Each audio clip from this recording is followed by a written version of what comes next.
নমস্কার বন্ধুরা। চোখের পাতা লাফানো বা মায়োকিমিয়া এই জিনিসটাতে আমরা সবাই কম বেশি পরিচিত। আগেকার দিনে এই চোখের পাতা লাফানোর কথা শুনে ডান চোখ বা বাঁ চোখ, উপরের পাতা বা নিচের পাতা, এইটা শুনে বয়স্করা আমাদের সামনে মঙ্গল না অমঙ্গল লুকিয়ে আছে তার ভবিষ্যৎবাণী করতেন। কিন্তু আমরা এই জিনিসটাকে বৈজ্ঞানিকভাবে একটু ভাবনা চিন্তা করব। তা এই চোখের পাতা কখন বেশি লাফায়?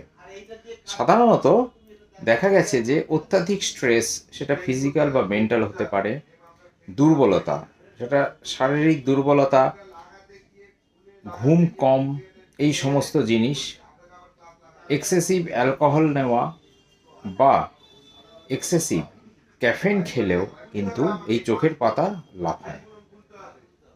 তো এর নিরাময় কি? এর নিরাময় কিছুই নয়, একটু লাইফস্টাইল মডিফিকেশান। এছাড়া যদি দুর্বলতাজনিত কারণে চোখের পাতা লাফায়, তাহলে যথাযথ ভিটামিন খেলে এই চোখের পাতা লাফানো কমে যায়। আরও এরকম ছোট ছোট ভিডিওর জন্য আমার চ্যানেলটিকে সাবস্ক্রাইব করুন, ফলো এবং শেয়ার করুন। ধন্যবাদ।